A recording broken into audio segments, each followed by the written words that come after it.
سمیع العلیم من الشیطان الرجیم بسم اللہ الرحمن الرحیم الف لام میم اللہ لا الہ الا هو الحی القیوم۔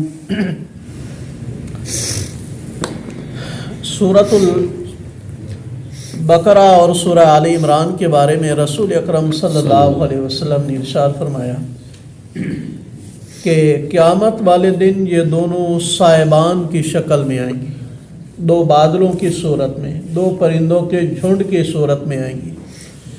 جو بندہ دنیا کے اندر اسے پڑھتا رہا، سمجھتا رہا، عمل کرنے کی کوشش کرتا رہا، قیامت والے دن یہ دونوں صورتیں اللہ کے ہاں اس بندے کی سفارش کریں گی، اللہ کے حضور جھگڑا کریں گی، اللہ اس کی بخشش فرما۔ اور نبی پاک صلی اللہ علیہ وسلم نے ارشاد فرمایا ان دونوں کا چھوڑنا باعث حسرت ہے، ان دونوں کو نہ پڑھنا کیا ہے؟ باعث حسرت ہے۔ سورۃ البقرہ کے اندر یہود کے اوپر اللہ تعالیٰ نے جتنی انعامات کیے ان کا تذکرہ کیا، پھر اس کے بدلے میں انہوں نے جتنی عہد شکنی اور نافرمانیاں کی ان کا ذکر کیا، اور مشرکین کا تذکرہ کیا۔ چونکہ اس وقت اسلام کے مد مقابل یہ تین گروہ تھے، یہودیوں کے، عیسائیوں کے اور مشرکین کے۔ تو اس صورت جس طرح پچھلی صورت کے اندر یہودیوں کا رد کیا گیا، اس صورت کے اندر نصارہ عیسائیوں کا رد کیا گیا ہے، اور ساتھ ساتھ مشرکین کا بھی۔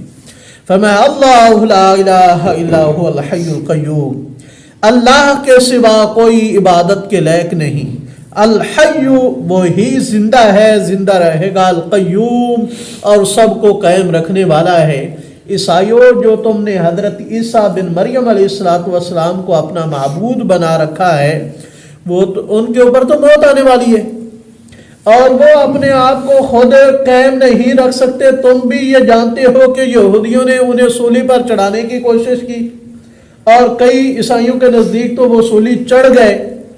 تو جو سولی چڑھ جائے یا جسے چڑھانے کی کوشش کی جائے اور جسے پناہ کی ضرورت ہو، وہ معبود نہیں بن سکتا۔ سورہ مائدہ کے اندر اللہ کریم فرماتے ہیں کہ اے عیسائیو، اے نصارہ، عیسیٰ بن مریم اور حضرت مریم یہ دونوں ماں بیٹا تو کھانا کھاتے تھے، اور جو کھانا کھائے جسے بھوک لگے وہ خدا نہیں ہو سکتا، وہ معبود نہیں ہو سکتا۔ اللہ تعالیٰ کھلاتا ہے، کھاتا نہیں ہے۔ نزل علیک الکتاب بالحق مصدقا لما بین یدیہ، اللہ کریم نے آپ کے اوپر کتاب نازل کی ہے حق کے ساتھ، جو تصدیق کرنے والی ہے ان کتابوں کی جو اس سے پہلے تھیں۔ وانزل التوراۃ والانجیل، اللہ کریم نے ہی تورات اور انجیل اتاری ہے۔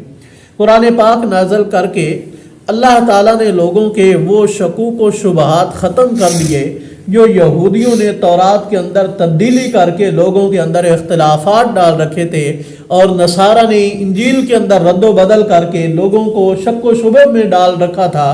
اللہ کریم نے قرآن پاک نازل کر کے وہ شکوک و شبہات اور اختلافات ختم کر دیے اور اصلی دین کی شکل پیش کی ہے، اور ساتھ میں یہ فرما دیا کہ یہ پہلے دین کی، پہلے نبیوں کی کیا کرنے والی ہے؟ تصدیق کرنے والی ہے، اور پہلی کتابوں کے اندر جو رسول اکرم صلی اللہ علیہ وسلم کی پیشون گوئی تھی وہ سچ ہے۔ وہ کیا ہے؟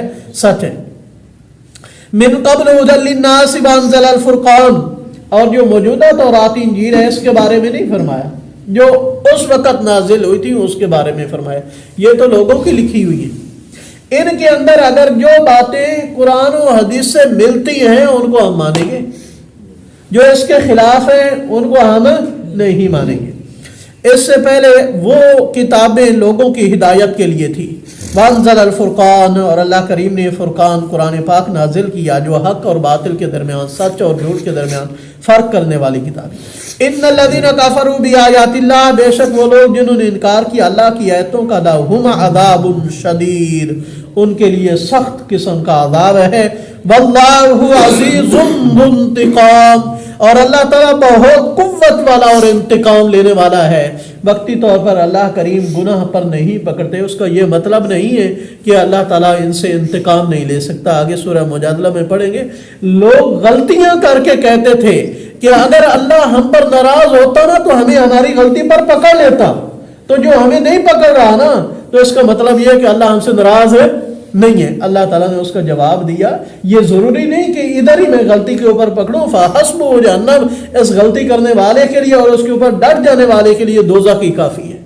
تو یہ ضروری نہیں ہے کہ وقتی طور پر غلطی بندہ کرے، کچھ جرائم کرے اور پکڑ آ جائے. یہ تو اللہ تعالیٰ کی مہربانی ہے، اس نے ڈھیل رکھی ہے کہ ہو سکتا ہے میرے بندے کو سمجھ آ جائے، معافی کی مہلت دی ہے اسے، تو سمجھ کی مہلت دی ہے.